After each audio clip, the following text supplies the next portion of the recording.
Эфир Абхазского телевидения продолжает русская служба новостей. Добрый вечер. В студии Алиса Шамба. В начале выпуска коротко о главном. Новая школа и детский сад. Премьер-министр проинспектировал начало строительных работ в Ачамчирском районе. Азбука безопасности и выживания 2017. Детский лагерь на военной базе в Гудауте. Паноптикум в Сухуми. Выставка работ молодой художницы Миланы Гварамия. Новая школа в селе Тхина и новый детский сад в Ачамчире появятся уже в ближайшее время. Сегодня премьер-министр Беслан Барцис проинспектировал начало строительных работ. Подробности в репортаже Ирины Аршба. Вот это маленькое строение и есть средняя школа села Тхина. До 1994 года здесь была просторная школа, рассчитанная на 300 учащихся. Но произошел пожар, и здание полностью сгорело. При помощи международных гуманитарных организаций здесь было построено новое помещение. Сегодня в школе обучаются около 85 детей. Несмотря на существующие проблемы, а именно протекающую крышу, прогнившие полы, отсутствие элементарных условий и отопления, учебный процесс в ней не прекращается. По словам директора школы Ларисы Габуния, жители села очень долго ждали новую школу, ведь их дети вынуждены ездить на учебу в близлежащие села за несколько километров. Уже собираются возвращаться те, которые в интернат определились, и в другие, в ПЧЛО и так далее, школы.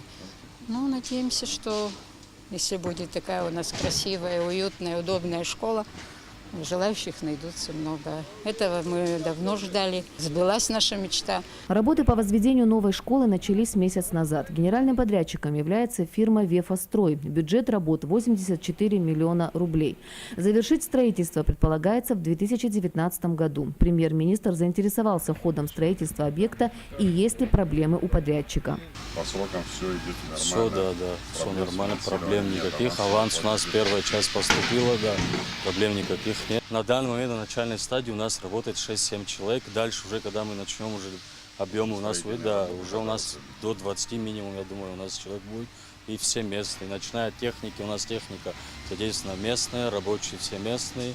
Беслан Барцис отметил, что строительство новой школы в селе Тхина имеет большое значение для развития села. Появление нового современного учебного заведения станет хорошим стимулом для того, чтобы в селе оставалось как можно больше молодежи, подчеркнул глава правительства. Отсутствие школы в селе, это приведет к упадку села, к оттоку населения.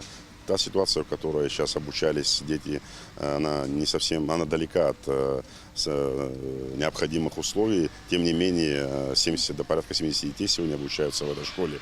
Но с введением в эксплуатацию современной школы, отвечающей всем современным реалиям, есть уверенность, что дети вернутся в эту школу. Наше главное условие – соблюдение качества работ и срока выполнения этих работ.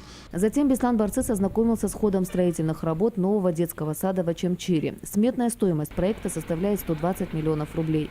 Генеральным подрядчиком является компания «Ачамчирострой», а для выполнения работ руководство района привлекает местные предприятия и организации. В так называемом 9-м микрорайоне города уже полностью расчистили территорию. Через несколько дней здесь будет залит фундамент.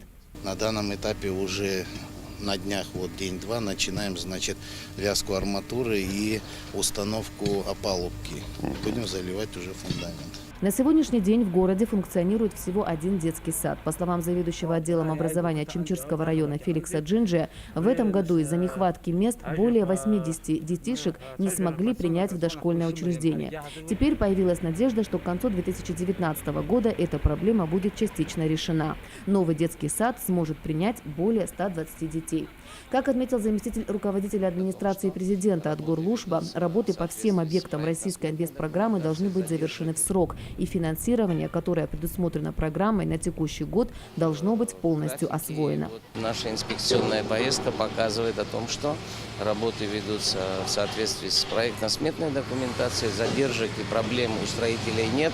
Финансирование открыто. Часть объектов, в частности, этот объект, переходящий на последующие годы, но то, что предусмотрено программой освоения на текущий год, обязательно будет, конечно, освоено.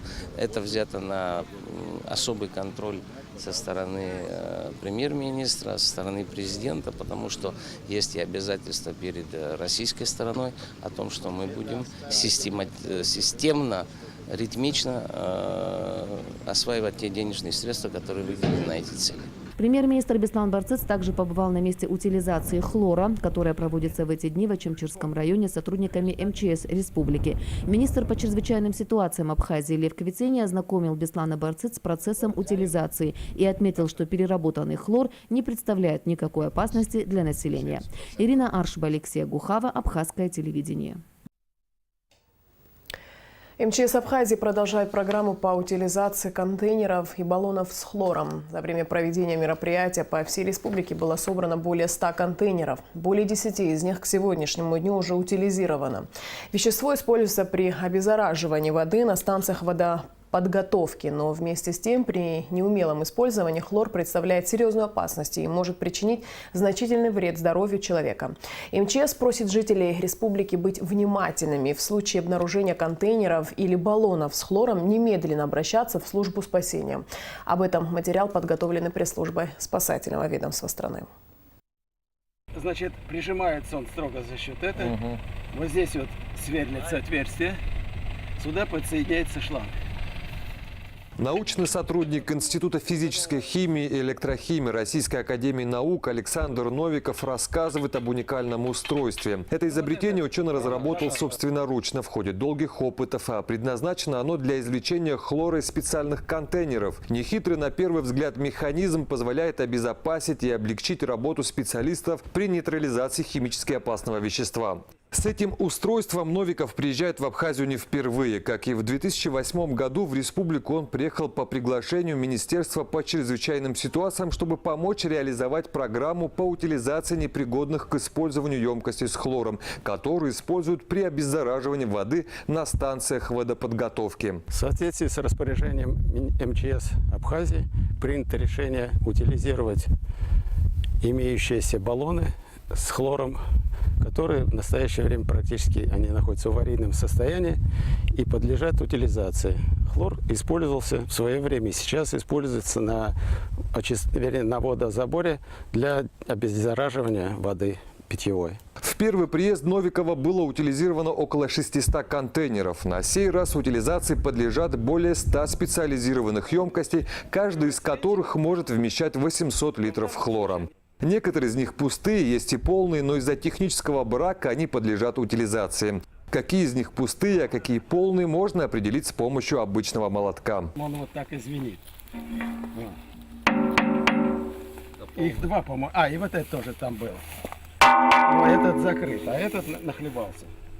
В советское время каждый такой контейнер стоял на учете специального ведомства, которое осуществляло за ним всевозможный контроль. Систематически емкости проходили техническое обслуживание, соответственно, аттестацию на пригодность к использованию. Некоторым контейнерам более 40 лет, при этом говорить про специализированное обслуживание не приходится. В Советском Союзе существовало специальное министерство по контролю за этим обращением, производством и сдачей. То есть строго было нормировано. Вы, если получили талон под номером, вернее баллон под номером, с датой его окончания, после использования он подлежал опять возвращению. В данном случае в Волгограде был специальный завод, который после развала Советского Союза, естественно, этот учет и контроль потерян. Даже в кажущихся пустыми баллонах и контейнерах содержится до 2-3 литров хлора, который при утечке может нанести вред здоровью человека и окружающей среде. При утечке опасного газа может произойти ожог мягких тканей человека, а при попадании в легкие последствия могут быть гораздо тяжелее. Потому для работы с хлором спасатели используют специальную одежду, так называемую химзащиту и противогаз. Прежде чем утилизировать контейнер с хлором, химически опасное вещество необходимо нейтрализовать. Для этого хлор подают в специальную емкость с 10% содовым раствором, где он нейтрализируется и превращается в обычную поваренную соль. Для того, чтобы опустошить один полный контейнер, необходимо около 6 часов. За 3 дня работ по нейтрализации хлора обработано более 10 контейнеров. Давление до 15 атмосфер. В случае проделывания отверстия и соответствующего канала, в данном случае через шланг, он поступает вниз, под низ этой самой воды емкости, и при подъеме он нейтрализуется в сода. получается безвредное, так сказать, вещество. А хлор вообще получается путем электролиза из соли. В данном случае наоборот. Хлор переводим опять в натрий хлор. После этого баллоны полностью открываются, промываются, и дальше они уже подлежат сдаче на металлолом. Мероприятия по утилизации баллонов и контейнеров с хлором, которые пришли в негодность или с истекшим сроком, проходят в Ачамчирском районе. Осуществляет их отдел по обезвреживанию взрывоопасных предметов и химически активных веществ МЧС Абхазии. Министр по чрезвычайным ситуациям Лев Квициня лично следит за работами. Он заверил, что никакой опасности для населения и окружающей среды данные мероприятия не представляют. Спасатели, по словам главы ведомства, осуществляют постоянный биологический и химический контроль. Здесь работают специалисты, которые неоднократно утилизировали такого рода контейнера, баллоны, связанные с хлором. И я уверен, что здесь никакой угрозы ни для природы, ни угрозы населения абсолютно отсутствует. Как правило, хлор хранят в стальных контейнерах и баллонах высокого давления, которые маркируют зеленой полосой, но со временем окраска может сойти. Спасатели отмечают, что, не понимая всей опасности, некоторые люди сдают емкости из-под хлора в пункты приема металлолома или пытаются приспособить их для бытовых нужд. И уже было зафиксировано несколько случаев утечки хлора из испорченных баллонов. Министерство по чрезвычайным ситуациям рекомендует всем жителям республики быть внимательными и в случае обнаружения контейнеров или баллонов с хлором немедленно обращаться в службу спасения. В целях формирования и представления сведений о численности граждан, имеющих право на льготное обеспечение лекарственными препаратами и медицинскими изделиями, а именно граждан Российской Федерации, постоянно проживающих на территории Республики Абхазия, имеющих право на обеспечение лекарственными препаратами и медицинскими изделиями, гражданам Российской Федерации, постоянно проживающим на территории Республики Абхазия, которым установлена инвалидность, необходимо срочно, в срок до 25 августа, обратиться в администрацию района по месту прописки со следующими документами. Паспорт гражданина Российской Федерации, то есть загранпаспорт, постоянно проживающего на территории Республики Абхазия, и документ, подтверждающий инвалидность. За справками обращаться по телефону 965 58 98. На российской военной базе, дислоцированной в Гудауте, состоялась торжественная церемония открытия двухнедельного международного военно-патриотического слета молодежи «Азбука безопасности и выживания-2017». В летном лагере принимает участие около 200 мальчиков и девочек из Абхазии, России и Южной Осетии в возрасте от 12 до 17 лет. Успешно прошедший тестовый отбор накануне мероприятия. Энвер Арджения побывал на открытии лагеря. 2 недели около 200 мальчиков и девочек из Абхазии, России и Южной Осетии в возрасте от 12 до 17 лет проведут в международном военно-патриотическом слете молодежи «Азбука безопасности и выживания». На торжественном открытии слета перед его участниками выступили командир 7-й военной базы, полковник Игорь Егоров, председатель Государственного комитета по физической культуре и спорту Абхазии Баграт Хутаба, глава Абхазской православной церкви иерей Виссарион Аплия и другие. Накануне открытия лагеря все дети получили обмундирование и были распределены по отрядам. Основная цель сбора – военно-спортивная подготовка до призывной молодежи. В программе слета предусмотрен максимально насыщенный курс практических и теоретических занятий, мероприятий различной направленности, чередующиеся физические нагрузки и интеллектуальные задачи. Именно такая передача традиций, воинских традиций, ознакомление молодежи с теми навыками, которые имеют ребята, военные, вот легло в основу проведения таких лагерей. А передача традиций – это же и традиции воинства. Не просто сегодняшнего воинства, но и воинства периода и даже дореволюционного, надо сказать. Потому что за веру, за отечество, да, то есть это те традиции, которые очень ценились в армии. Ребятам в этот день были представлены комплексы приемов рукопашного боя при обращении с ножом и автоматом, упражнения на выносливость и ловкость. Несомненно, данное мероприятие – это азбука выживания безопасности, имеет большое значение и для России, и для Абхазии, в целом для патриотического воспитания молодежи. Огромная благодарность российской стороне, организаторам. Международный военно-патриотический слет молодежи «Азбука безопасности и выживания» завершится 29 августа. Энвер Арджения, Адам Арджения, Абхазское телевидение. 19 августа впервые в Абхазии состоится большое шоу профессионального бокса мирового уровня «Рождение чемпионов», которое пройдет в Сухуми. Сегодня в пресс-центре абхазского телевидения организаторы шоу и его участники, абхазские боксеры, рассказали о предстоящем событии. Сейчас наша задача создать индустрию и раскрутить саму Абхазию вот в этом понимании, чтобы люди приехали, посмотрели и сказали, что нам здесь нравится. Есть уже спортсмены, есть начало, над чем работать. Вот, именно чтобы была индустрия. Индустрия включает в себя это и подготовку, взаимодействие с вами как с телевидением профессиональное, вот, и взаимодействие именно по организации больших крупных турниров, чтобы мы смогли привлекать сюда спортсменов из-за рубежа. Поэтому этот турнир такое маленькое начало, но все будет достаточно организовано профессионально, красиво, независимо, как мы делаем на больших стадионах, либо это в маленьком зале. Все будет только так, все точно так же, только в уменьшенной копии. Запись пресс-конференции смотрите в нашей вечерней программе. В Центральном выставочном зале Сухума открылась персональная выставка молодой художницы из Сочи Миланы Гварами «Паноптикум». Почему у выставки такое необычное название и что представила зрителям начинающая художница, выясняла Нала Кови. Паноптикум буквально переводится с греческого как «пространство, в котором видно все». Сейчас чаще употребляется в переносном значении. Музей, коллекция разнообразных, необычайных, причудливых предметов. Иная идея паноптикума связана с проектом идеальной тюрьмы, предложенным английским философом Еремией Бентамом в конце XVIII века. По словам самой художницы Миланы Гварами, каждый человек является заложником собственных мыслей и фантазий, которые только он и может в полной мере обозревать. Паноптикум является дебютной выставкой Миланы, пожеланием которой было, чтобы она проходила на ее родине, в Абхазии. Несмотря на то, что она получила приглашение от Сочинского государственного музея выставиться именно в его стенах. Это родина моего отца, это родина моей матери. Я считаю, что все, что человек делает, он должен делать для своего дома. Я себя никогда не хочу позиционировать как российский художник, как любой другой художник. Я с Абхазии, я считаю, что начинать нужно у своих истоков.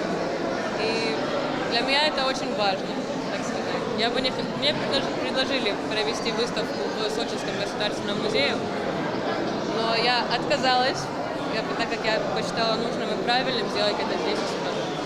Сложно сказать, к какому именно художественному направлению можно причислить полотна Миланы. Возможно, первое, на что обратит внимание зритель, это символизм каждого полотна, сопряженный с сюрреалистической парадоксальностью форм. Данная неопределенность связана, скорее всего, именно с творческими поисками художницы. Сама же она, хотя пока что не уверена, но причисляет себя к художникам-декадентам, которым свойственен отход от общественности, повседневной жизни и отрыв от реальности. Одной из центральных тем ее творчества являются мотивы небытия и смерти, отрицание исторически сложившихся духовных идеалов и ценностей. Милана признается, что каждая картина ей по-своему дорога. И в каждую картину она, естественно, вкладывает всю душу.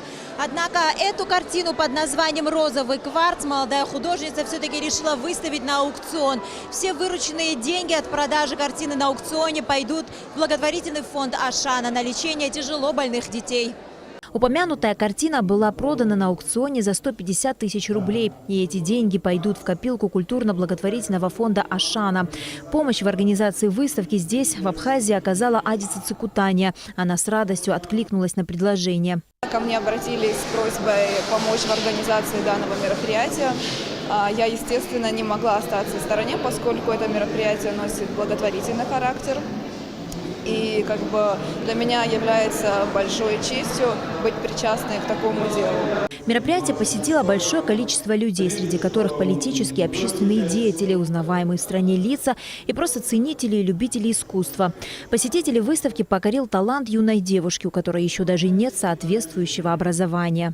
Я не специалист, но посмотрев эти картины, я убедился в том, поле деятельности для нее в Абхазии огромное. Сколько ярких лиц наших и молодых, и стариков, и особенно стариков. Я думаю, что в будущем в ее лице мы будем иметь хорошего профессионала. Тем более, что она в этом году поступила в магистратуру МГУ. Художник Адгур Ампар считает, что юной художнице удалось установить тут тонкую связь между причудливыми персонажами на картинах и зрителем. А это удается далеко не всем, что, несомненно, говорит о ее таланте. Мы все обнаружили в ней талант художника, да, она может и умеет касаться каких-то глубинных вещей и каких-то скупа, тем минимальной палитры изображать какие-то интересные вещи. Но мы считаем, что ей необходимо дальнейшее образование, как всем нам, да, дальнейший труд. Я думаю, что мы все порадуемся теми работами, которые через какое-то время она снова выставит на наше всеобщее обозрение. Выставка будет открыта в Центральном выставочном зале города Сухум до 22 августа. И любой желающий сможет погрузиться в атмосферу паноптикума, такого, каким его видит Милана Гварамия. На Алакове, Тимур Гугохи, Абхазское телевидение. И в конце выпуска прогноз погоды. По сообщениям синоптиков, завтра в Абхазии ожидается малооблачная погода. Температура воздуха ночью плюс 21-25, днем 30-33 тепла. Температура моря плюс 28.